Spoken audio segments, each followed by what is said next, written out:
first glance, this may look like a typical kampung during Hari Raya until the Twin Towers appear in the background. Welcome to Kampung Baru, one of the last Malay villages in the heart of Kuala Lumpur.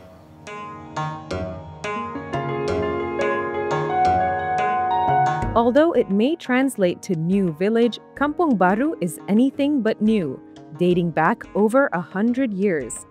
Recently, FMT Lifestyle chatted with Fuad Fahmy, a fourth-generation resident of Kampung Baru, to uncover its story. My great-grandpa, Haji Sulaiman bin Syabuddin, he was the first imam at Masjid Kampung Baru, or Kampung Baru Mosque lah. He hails from Medan, Sumatra. From my what was shared by my late Atuk, he was a religious officer with the Delhi Sultanate. That was in Medan lah. It was one of the prosperous sultanate at that time. And when KL was booming, of course, they need people to build the city.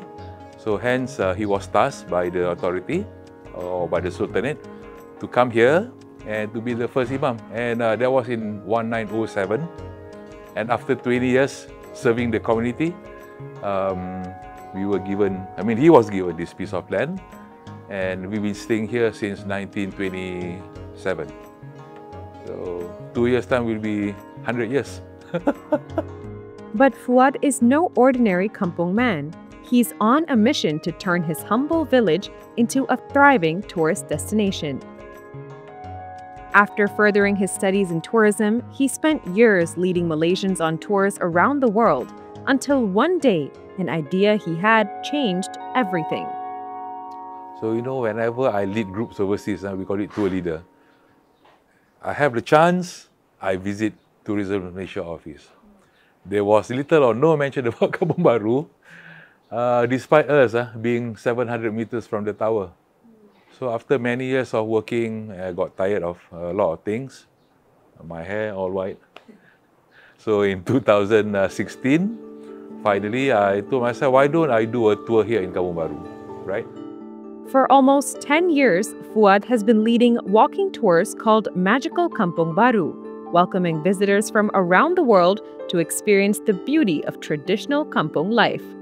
But what exactly makes Kampung Baru so special? For one, its traditional Malay architecture. The wooden stilt houses or rumah panggung are built without nails. Many of these houses, painted in vibrant colors, are still occupied by the same families who have lived there for generations. Food is another cornerstone of Kampung Baru's charm. Come Buka Puasa, a century-old bubur lambuk recipe draws massive crowds outside the mosque, where this rice porridge is generously handed out for free. This dish is so popular that several versions are now sold outside the mosque. Haji Zamri Abdul Karim, who served at the mosque for 22 years, decided to carry on the tradition of making this hearty porridge using the original recipe, while also making a living after retirement. Cooking up to 10 pots a day, each taking around 2 hours, Haji shared that mosques across Malaysia have invited him to cook the dish, as nothing quite matches the Kampung Baru version.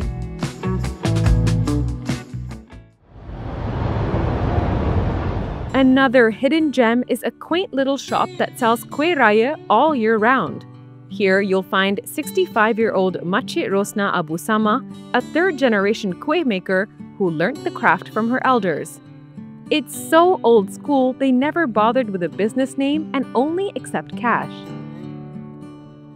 When tourists come, they see a different KL. The vibe, the environment, the smell, the spirit, the soul is different, right? Fuad pointed out that the locals here are incredibly friendly and welcoming to visitors. Sometimes, if you walk, the owner will say, hey, bawa guest kau ni makan cepedak. She will take the knife, cut in front of you, we just eat by tepi jalan. Made up of 7 villages, Kampung Baru was officially gazetted as a Malay agricultural settlement in 1950. However, it hasn't escaped urbanization, with parts of it being demolished to make way for high-rises.